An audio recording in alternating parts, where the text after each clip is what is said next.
ഒന്നാം പിണറായി സർക്കാരിൻ്റെ കാലത്ത് പല വിവാദ പദ്ധതികളുടെയും ആസൂത്രകനായിരുന്നു മുഖ്യമന്ത്രിയുടെ പ്രിൻസിപ്പൽ സെക്രട്ടറിയായിരുന്ന എം ശിവശങ്കർ. കാര്യങ്ങൾ ചെയ്തുകൊണ്ടിരിക്കുമ്പോൾ തന്നെ പിടിക്കപ്പെടുകയും നാണം കെട്ട് ഉപേക്ഷിക്കുകയും ചെയ്ത പിണറായി സർക്കാരിൻ്റെ ഒരു പദ്ധതിയാണ് ഈ മൊബിലിറ്റി. ഇതും പൊളിച്ചത് പ്രതിപക്ഷ നേതാവായിരുന്ന രമേശ് ചെന്നിത്തലയാണ്. പിണറായി സർക്കാരിൻ്റെ ഓരോ പദ്ധതികളിലും ഏതെങ്കിലും തരത്തിലുള്ള അഴിമതികളും ക്രമക്കേടുകളും ഉണ്ടാകുമെന്ന ആശങ്ക രമേശ് ചെന്നിത്തലയ്ക്ക് എപ്പോഴും ഉണ്ടായിരുന്നു. അതുകൊണ്ട് തന്നെ സർക്കാരിൻ്റെ നീക്കങ്ങൾ അതീവ ജാഗ്രതയോടെ നിരീക്ഷിക്കുന്നതിൽ ചെന്നിത്തല എപ്പോഴും ശ്രദ്ധിച്ചിരുന്നു. പതിവ് പോലെ ഈ മൊബിലിറ്റിയും അതീവ രഹസ്യമായിട്ടാണ് നടത്തിയത്. ഘടകകക്ഷികളെയോ മന്ത്രിസഭയെയോ മുന്നണി ഏകോപന സമിതിയെയോ ബന്ധപ്പെട്ട വകുപ്പ് മന്ത്രിയെയോ പോലും അറിയിക്കാതെയായിരുന്നു ഈ മൊബിലിറ്റിയുടെ നീക്കങ്ങൾ. ഈ പദ്ധതി ഒരിക്കലും നടപ്പാക്കാൻ കഴിയുന്ന ഒന്നല്ലെന്ന് ഉറപ്പായിരുന്നു. പദ്ധതി നടപ്പാക്കാൻ കഴിയില്ലെന്ന സർക്കാരിന് തന്നെ ഉറപ്പുണ്ടായിരുന്നു. പക്ഷേ ഇതിൻ്റെ കൺസൾട്ടൻസിക്കാണ് സർക്കാർ പ്രാധാന്യം നൽകിയത്. പിണറായി സർക്കാർ അധികാരത്തിലെത്തിയതിനു ശേഷം കോടിക്കണക്കിന് രൂപയാണ് കൺസൾട്ടൻസി ഇനത്തിൽ പൊതുഖജനാവിൽ നിന്ന് പല പദ്ധതികൾക്കായി നൽകിയത്. എല്ലാത്തിൻ്റെയും പിന്നിൽ നടന്നത് കോടികളുടെ അഴിമതി. അതിലൊന്നായിരുന്നു ഇലക്ട്രിക് ബസ്സുകൾ നിർമ്മിക്കുന്നതിനുള്ള ഈ മൊബിലിറ്റി പദ്ധതിക്ക് ലണ്ടൻ ആസ്ഥാനമായ PWCക്ക് കൺസൾട്ടൻസി കരാർ നൽകിയത്. യാതൊരു നടപടിക്രമങ്ങളും പാലിക്കാതെ നടത്തിയ ഈ കരാർ വളരെ ദുരൂഹമായിരുന്നു. എന്തായിരുന്നു ഈ മൊബിലിറ്റി? കേരളത്തിൽ 3000 ഇലക്ട്രിക് ബസ്സുകൾ നിർമ്മിക്കുന്നതിനുള്ള 4000 കോടി രൂപയുടെ പദ്ധതിയായിരുന്നു ഈ മൊബിലിറ്റി. സ്വിറ്റ്സർലൻഡിലും പോർച്ചുഗലിലും ഇലക്ട്രിക് ബസ്സുകൾ നിർമ്മിക്കുന്ന ഹെസ് എന്ന സ്വിസ് കമ്പനിയുമായിട്ടായിരുന്നു സർക്കാർ കരാറുണ്ടാക്കിയത്.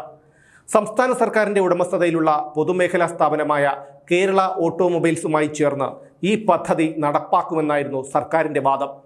2013 വൈദ്യുത വാഹനങ്ങൾ പ്രോത്സാഹിപ്പിക്കുന്നതിനായി കേന്ദ്ര സർക്കാർ പുറത്തിറക്കിയ നാഷണൽ മൊബിലിറ്റി മിഷൻ 2020 അനുസരിച്ചാണ് സംസ്ഥാന സർക്കാരും ഈ മൊബിലിറ്റി പദ്ധതി തയ്യാറാക്കിയത്. 2018 സ്വിസ് കമ്പനിയുമായി ധാരണയുണ്ടാക്കിയത്. ഹെസ്സിന് 51% ഓഹരിയും സംസ്ഥാന സർക്കാരിന് 49% ഓഹരിയും എന്നായിരുന്നു ആദ്യഘട്ടത്തിലെ ധാരണ. നിർമ്മിക്കുന്ന ബസ്സുകൾ KSRTCക്ക് നൽകാനായിരുന്നു പദ്ധതി. പ്രശ്നങ്ങൾ അവിടെ തുടങ്ങി. തങ്ങൾക്ക് ഈ ബസ്സുകൾ വാങ്ങാനുള്ള പണമില്ലെന്നും അത് സർക്കാർ തന്നെ മുടക്കണമെന്നുമായിരുന്നു KSRTCയുടെ നിലപാട്. അതോടെ ധനകാര്യ വകുപ്പ് ഈ മൊബിലിറ്റി പദ്ധതിയെ എതിർത്തു. ബന്ധപ്പെട്ട ഉദ്യോഗസ്ഥരുടെ എല്ലാം എതിർപ്പുകളെ മറികടന്നാണ് സർക്കാർ ഈ മൊബിലിറ്റിയുമായി മുന്നോട്ട് പോയത്. ഇതിൽ ഏറ്റവും രസകരമായിട്ടുള്ള കാര്യം, ഈ മൊബിലിറ്റിയിൽ നിർമ്മിക്കുന്ന ബസ്സിൻ്റെ വില 4.5 കോടിയോളം രൂപയാണ്. എന്നാൽ ഇന്ത്യയിൽ ഇലക്ട്രിക് ബസ് 1.5 കോടി രൂപയ്ക്ക് കിട്ടുമായിരുന്നു. അങ്ങനെ 1.5 കോടി രൂപയ്ക്ക് ബസ് കിട്ടും എന്നിരിക്കെയാണ് അതിൻ്റെ 3 ഇരട്ടി വിലയായ 4.5 കോടി കൊടുത്ത് ഈ മൊബിലിറ്റി ബസ് വാങ്ങേണ്ടിയിരുന്നത്. ഇത് കേൾക്കുന്ന ഏതു മണ്ടനും അറിയാം വമ്പൻ അഴിമതിയാണ് സർക്കാർ ഇതിലൂടെ ലക്ഷ്യമിട്ടത് എന്ന്. ഈ പദ്ധതിയേക്കാൾ ഉപരി അഴിമതി ആരോപണം ഉയർന്നത് പദ്ധതിയുമായി ബന്ധപ്പെട്ട കൺസൾട്ടൻസിക്കാണ്. പദ്ധതിയും നടത്തിപ്പുകാരെയും തീരുമാനിച്ചുറപ്പിച്ച ശേഷമാണ് പദ്ധതി നടപ്പാക്കണോ വേണ്ടയോ എന്ന് തീരുമാനിക്കാനുള്ള കൺസൾട്ടൻസിയെ നിയമിച്ചത്. അതായിരുന്നു ഏറ്റവും വിചിത്രമായ കാര്യം. ലണ്ടൻ ആസ്ഥാനമായ പ്രൈസ് വാട്ടർ ഹൗസ് കൂപ്പർ എന്ന ബഹുരാഷ്ട്ര കമ്പനിയായിരുന്നു ഇത്. ഒരു വമ്പൻ പദ്ധതിയായിട്ടും ഇതിലെ മുഖ്യ പദ്ധതിയായ ഈ മൊബിലിറ്റിക്കും അതിന്മേലുള്ള കൺസൾട്ടൻസിക്കും ആഗോള ടെൻഡർ വിളിച്ചിരുന്നില്ല. ഈ പദ്ധതി നടപ്പാക്കുമ്പോൾ സംസ്ഥാനത്തിനുണ്ടാകുന്ന ഗുണം, പദ്ധതിയിലൂടെ ലഭിക്കാവുന്ന ജോലി സാധ്യത, സംസ്ഥാനത്തിൻ്റെ വികസനത്തിനുണ്ടാകുന്ന ഗുണം, പദ്ധതിയുടെ പ്രായോഗികത എന്നിവയെക്കുറിച്ച് പഠിക്കുന്നതോടൊപ്പം പദ്ധതിയുടെ വിശദമായ രൂപരേഖ തയ്യാറാക്കുന്നതിനും PWCയെ ചുമതലപ്പെടുത്തി പിണറായി സർക്കാർ.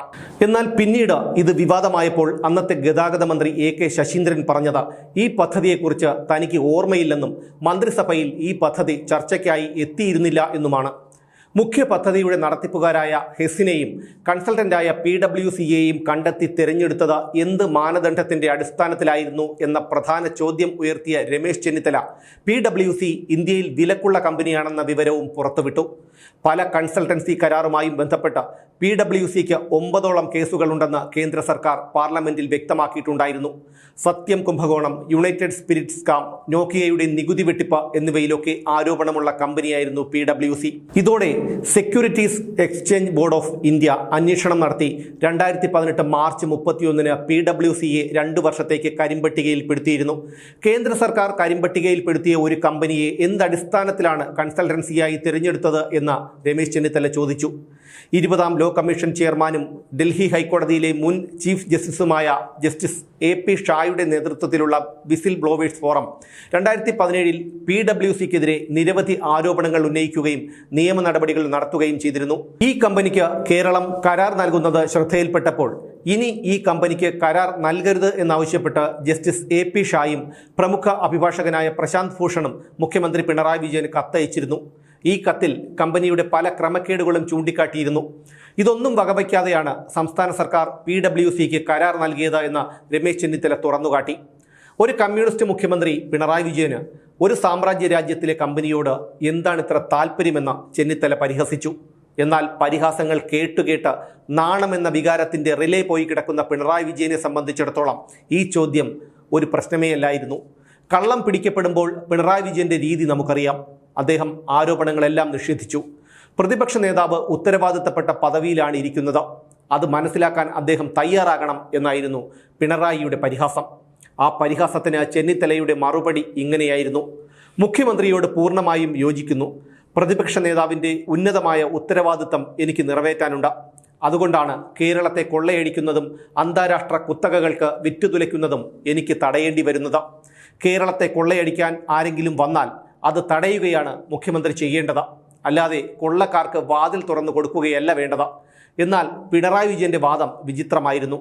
സെബി നിരോധിച്ച കമ്പനിയും കൺസൾട്ടൻസി നൽകിയ കമ്പനിയും തമ്മിൽ യാതൊരു ബന്ധവുമില്ല. കേന്ദ്ര സർക്കാർ എംപാനൽ ചെയ്ത കമ്പനിയായതുകൊണ്ടാണ് ടെൻഡർ വിളിക്കാതിരുന്നത്. ഇങ്ങനെയായിരുന്നു പിണറായിയുടെ വാദം. എന്നാൽ ഈ വാദത്തെയും ചെന്നിത്തല പൊളിച്ചു. സെബി നിരോധിച്ച കമ്പനിയും കൺസൾട്ടൻസി നൽകിയ കമ്പനിയും രണ്ടാണെന്നും അവ തമ്മിൽ ബന്ധമില്ലെന്നുമുള്ള മുഖ്യമന്ത്രിയുടെ വാദം തീർത്തും തെറ്റാണ്. രണ്ടു കമ്പനിയും ഒന്നു തന്നെയാണ്. പ്രൈസ് വാട്ടർ ഹൗസ് ഇന്ത്യ എന്ന പേരിലാണ് പ്രൈസ് വാട്ടർ ഹൗസ് കൂപ്പേഴ്സ് എന്ന അന്താരാഷ്ട്ര കമ്പനി ഇന്ത്യയിൽ പ്രവർത്തിക്കുന്നത്. ബിസിനസ്സിനായി അവർ പേരുകൾ തരം തിരിച്ചിട്ടുണ്ട് എന്നു മാത്രം. ഓഡിറ്റിങ്ങിനും കൺസൾട്ടൻസിക്കും പ്രത്യേകം പേരുകൾ രജിസ്റ്റർ ചെയ്യുന്നു എന്നേയുള്ളൂ. ഇതെല്ലാം പ്രൈസ് വാട്ടർ ഹൗസ് ഫേംസ് എന്ന ഒരൊറ്റ കമ്പനി തന്നെയാണ്. സെബിയുടെ നിരോധന ഉത്തരവിലെ 204 ഖണ്ഡികയിൽ ഇതെല്ലാം ഒറ്റ കമ്പനിയാണെന്ന് വ്യക്തമാക്കിയിട്ടുണ്ട്. നിയമത്തിൻ്റെ പിടിയിൽ നിന്ന് രക്ഷപ്പെടാൻ വിവിധ പേരുകൾ സ്വീകരിക്കുന്നത് അനുവദിക്കാൻ കഴിയില്ല. അതായത് സെബി നിരോധിച്ച അതേ കമ്പനിക്ക് തന്നെയാണ് പിണറായി സർക്കാർ കരാർ നൽകിയിരിക്കുന്നത് എന്നർത്ഥം. ഇതറിയാവുന്നത് കൊണ്ടാണ് ജസ്റ്റിസ് AP ഷായും പ്രശാന്ത് ഭൂഷണും മുഖ്യമന്ത്രിക്ക് കത്തയച്ചത്. കേന്ദ്ര സർക്കാർ എംപാനൽ ചെയ്തതുകൊണ്ടാണ് ടെൻഡർ വിളിക്കാതെ PwCക്ക് കരാർ നൽകിയത് എന്ന മുഖ്യമന്ത്രിയുടെ രണ്ടാമത്തെ വാദവും കള്ളമാണ്. 2013 നിക്സി പുറപ്പെടുവിച്ച സർക്കുലറിൽ ഒരു കമ്പനിയെ സർക്കാർ കൺസൾട്ടൻ്റായി തിരഞ്ഞെടുക്കേണ്ടത് എങ്ങനെയാണെന്ന് വ്യക്തമാക്കിയിട്ടുണ്ട്. ഒരു കമ്പനിയെ സർക്കാർ തിരഞ്ഞെടുത്താൽ ആ വിവരം നിക്സിയെ അറിയിക്കണം. നിക്സിയാണ് ആ കമ്പനിയുമായി കരാർ ഉണ്ടാക്കേണ്ടത്. ഈ വാദങ്ങൾ ഉയർത്തിക്കൊണ്ടാണ് രമേശ് ചെന്നിത്തല നിക്സി പുറപ്പെടുവിച്ച സർക്കുലറിൻ്റെ പകർപ്പും മാധ്യമങ്ങൾക്ക് നൽകിയത്. നിക്സി എംപാനൽ ചെയ്ത കമ്പനികൾക്ക് ടെൻഡർ നടപടി കൂടാതെ കരാർ നൽകാമെന്ന് മന്ത്രിസഭ തീരുമാനിച്ചിട്ടുണ്ടോ? അങ്ങനെ തീരുമാനിച്ചിട്ടുണ്ടെങ്കിൽ ആ ഉത്തരവിൻ്റെ പകർപ്പ് പുറത്തുവിടാമോ എന്ന് ചോദിച്ച രമേശ് ചെന്നിത്തല ഒരു കമ്മ്യൂണിസ്റ്റ് മുഖ്യമന്ത്രി എന്തിനാണ് നിരവധി ആരോപണങ്ങൾ നേരിടുന്ന ഒരു ബഹുരാഷ്ട്ര കമ്പനിക്ക് വേണ്ടി ഇങ്ങനെ വാദിക്കുന്നത് എന്നും പരിഹസിച്ചു. ഈ വിവാദം കത്തി നിൽക്കുമ്പോൾ മറ്റൊരു ഞെട്ടിപ്പിക്കുന്ന വിവരം കൂടി ചെന്നിത്തല പുറത്തുവിട്ടു.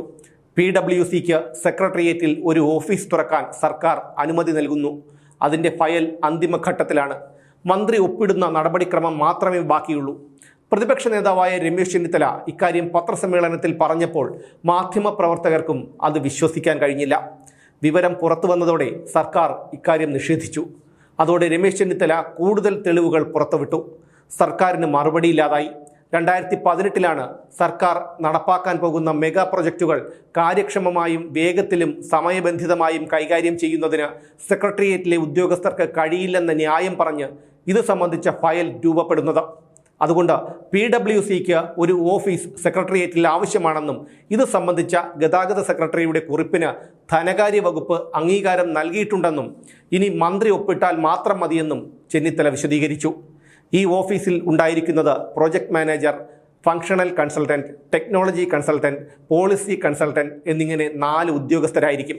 അതിൽ ഒരാൾക്ക് 3,34,800 രൂപയും മറ്റു 3 പേർക്ക് 3,02,400 രൂപയുമായിരുന്നു മാസശമ്പളമായി നിശ്ചയിച്ചിരുന്നത്. ഒരു കമ്മ്യൂണിസ്റ്റ് മുഖ്യമന്ത്രിയുടെ കീഴിൽ സെക്രട്ടേറിയറ്റിൽ ഒരു വിദേശ കമ്പനിക്ക് എങ്ങനെ ഓഫീസ് തുറക്കാൻ കഴിയുന്നു എന്നായിരുന്നു രമേശ് ചെന്നിത്തലയുടെ ചോദ്യം. മാറി മാറി ഭരിച്ച സർക്കാരുകളെല്ലാം ഈ സെക്രട്ടേറിയറ്റിലെ ജീവനക്കാരെ ഉപയോഗിച്ചാണ് ചെറുതും വലുതുമായ പദ്ധതികൾ നടപ്പിലാക്കിയതെന്നും മുഖ്യമന്ത്രി പറയുന്നത് പോലെ ഏതോ ഒരു ഉദ്യോഗസ്ഥൻ തയ്യാറാക്കിയ നോട്ടല്ലെന്നും ഈ നോട്ട് തയ്യാറാക്കിയത് ഗതാഗത സെക്രട്ടറിയായ IAS-കാരനാണെന്നും രമേശ് ചെന്നിത്തല തുറന്നടിച്ചു. ഇതോടെ സർക്കാരിന് വീണ്ടും നാണക്കേടായി. ആ ഫയലിൽ പിന്നീട് ഒരു തീരുമാനവും ഉണ്ടായില്ല എന്ന് മാത്രമല്ല, PWCക്ക് സെക്രട്ടേറിയറ്റിൽ ഓഫീസ് തുറക്കാനും കഴിഞ്ഞില്ല. 2020 സെപ്റ്റംബറിൽ സർക്കാർ ഇ മൊബിലിറ്റി പദ്ധതിയുടെ കൺസൾട്ടൻസിയിൽ നിന്ന് PWCയെ ഒഴിവാക്കി. നിശ്ചിത സമയത്തിനുള്ളിൽ സാധ്യതാ പഠന റിപ്പോർട്ട് നൽകാത്തതുകൊണ്ടാണ് PWCയെ ഒഴിവാക്കിയത് എന്ന മുടന്തൻ ന്യായമായിരുന്നു സർക്കാരിൻ്റേത്. നാണക്കേടിൽ നിന്ന് തലയൂരാനുള്ള ഒരു നാണം കെട്ട ന്യായം മാത്രമായിരുന്നു അത്. കാരണം 2020 ഫെബ്രുവരി 17-ന് PWCക്ക് കരാർ നൽകുമ്പോൾ 1 മാസത്തിനുള്ളിൽ റിപ്പോർട്ട് സമർപ്പിക്കണം എന്നായിരുന്നു നിബന്ധന. അത് സാധിക്കാതെ വന്നപ്പോൾ തന്നെ 2020 ഏപ്രിലിൽ PWCയെ ഒഴിവാക്കേണ്ടതായിരുന്നു. അത് ചെയ്തില്ല. ജൂൺ 28-ന് പ്രതിപക്ഷം ആരോപണം ഉന്നയിച്ച് വിവാദമായപ്പോൾ മാത്രമാണ് വിവാദ കമ്പനിയെ സർക്കാർ ഒഴിവാക്കിയത്. 2021-ൽ രണ്ടാം പിണറായി സർക്കാർ അധികാരത്തിൽ വന്നപ്പോൾ ഈ മൊബിലിറ്റിയിൽ നിന്ന് സർക്കാർ തലയൂരി.